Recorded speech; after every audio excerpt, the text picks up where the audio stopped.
Obrigada. Então, vamos lá. Eu sempre procurei, na minha vida, né, ter uma independência no pensamento, né, e ser muito transparente com relação aos critérios que eu adoto para alcançar as minhas conclusões, e por que eu digo se eu caminho por um lado, se eu caminho pelo outro lado. Então, assim, toda a minha formação acadêmica, como docente, é uma formação antitotalitarismo. Né? Para quem ainda não leu, eu sugiro de maneira firme a leitura do livro As Origens do Totalitarismo, de Hannah Arendt, onde essa autora tão importante, né, para a história da humanidade, ela mostra as muitas identidades, as muitas coincidências, né, como são parecidos, né, o nazismo e o comunismo, como matam, né, em nome daquilo que eles entendem que é o certo, que eles entendem que é a verdade.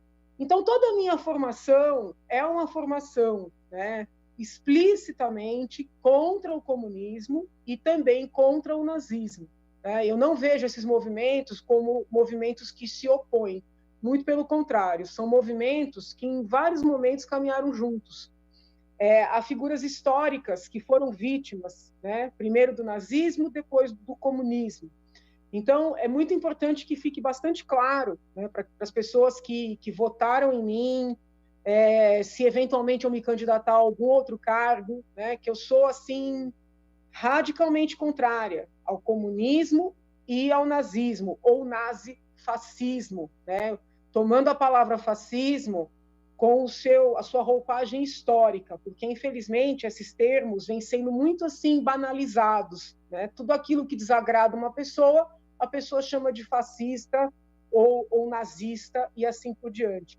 Vide a comunidade judaica, né, se manifestando, pedindo para que nós não utilizemos esses termos de maneira banalizada. E eu acho que esse pedido da comunidade judaica ele é formulado de maneira a alcançar direitistas e esquerdistas, porque essa banalização é geral. Por que tudo isso?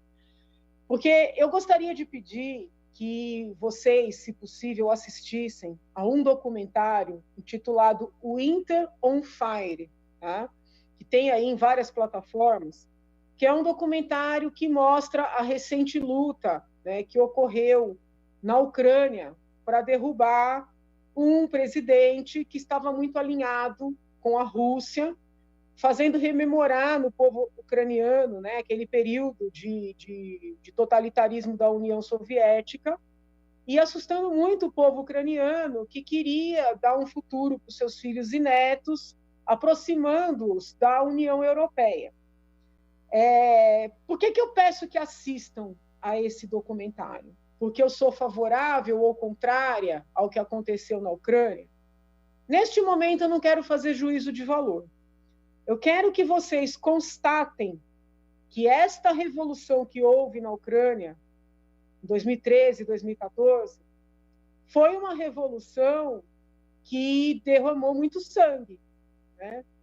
Aqueles jovens ficaram na rua, numa atitude de desobediência civil, houve uma reação das forças de segurança, uma reação absolutamente desproporcional, eu reconheço, mas se derramou muito sangue, houve muitas mortes, houve muitos conflitos. Né? As imagens nesse documentário, elas mostram uma verdadeira guerra. Por que eu quero que a população assista a esse documentário e se informe sobre o que foi a ucranização? E aqui eu quero que tentem olhar o que aconteceu com a população, o que aconteceu nas ruas, e não saber o que era esquerda e o que era direita. Não é esse o ponto. Eu estou preocupada porque muitos dos jovens que se dizem apoiadores do presidente, tá, eles estão utilizando essa terminologia, vamos ucranizar o Brasil. Ucranizar o Brasil, à luz do que aconteceu no passado recente na Ucrânia, é ter conflito na rua, é ter guerra civil. Eu não quero isso para o meu país. Né? Eu acredito em revoluções com base na Constituição, na lei, com base nos procedimentos legitimamente postos. Entendo que eu fui pivô de uma revolução recente. Né? Não gosto de ficar falando isso, que parece pedantismo, mas eu acho que não dá para negar, mas uma revolução feita com base na Constituição Federal.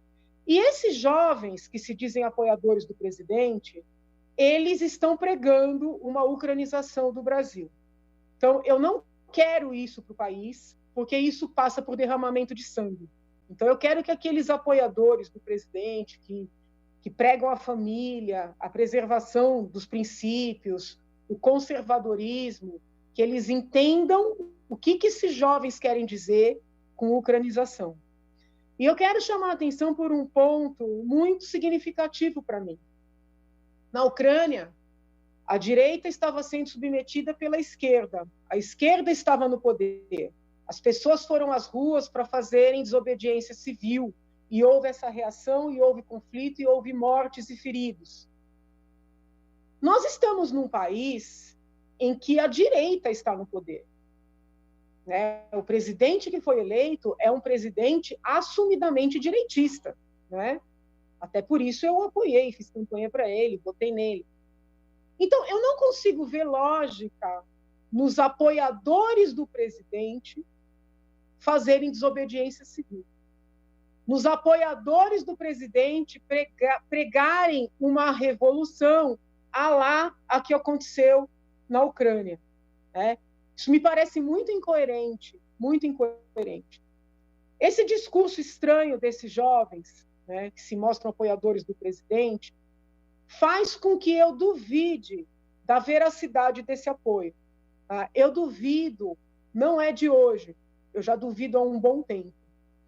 Se vocês lembrarem, em 2019, por volta de abril, houve manifestações nas ruas a favor do presidente, a favor do governo.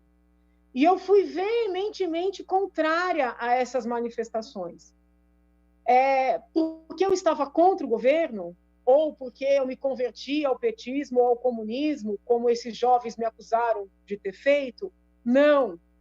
Porque qualquer pessoa que estude história, né, que estude teoria do Estado, que leia notícias, né, de jornal do Brasil e do mundo, qualquer pessoa um pouquinho mais coerente, consciente, vai constatar que não existem manifestações pró-governo.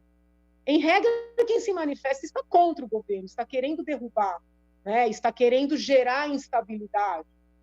Então, será que esses jovens, né, tão radicais, que vêm fazendo um enfrentamento estranho às instituições, que vêm fazendo postagens contundentes, desproporcionais, será que eles apoiam mesmo esse governo que foi eleito e sair? Eu entendo que não. Né? Eu não estou aqui falando contra eles, não estou falando contra o direito deles fazerem suas manifestações, suas postagens, não estou dizendo que eles sejam criminosos, nem que eles devem ser tratados como tais, tanto é que tenho defendido os direitos fundamentais deles, como defendo de qualquer cidadão, mas eu estou firmemente contestando a veracidade do apoio desses jovens ao governo posto, porque eles estão gerando instabilidade e eles estão claramente pregando conflitos nas ruas. E esses conflitos, a meu ver, sempre são indesejáveis, mesmo quando o governo que está lá não é o que mais me agrade. Mas, na medida em que eles dizem que estão com o governo, esses conflitos se transformam também em algo absolutamente incompatível, irracional e incoerente. Eu quero lembrar que esses jovens, muito embora se digam defensores do presidente Bolsonaro, eles são alinhados, né, com o Olavo de Carvalho, que não se importa com o Brasil, tanto é que abandonou o Brasil, né, que desde sempre prega desobediência civil, que não apoiou impeachment, que me atacou tão duramente ou mais, né, do que me atacaram os esquerdistas. Este senhor, num vídeo de ontem ou antes de ontem, disse que uma das jovens que está liderando esse movimento de ucranização foi treinada pela KGB.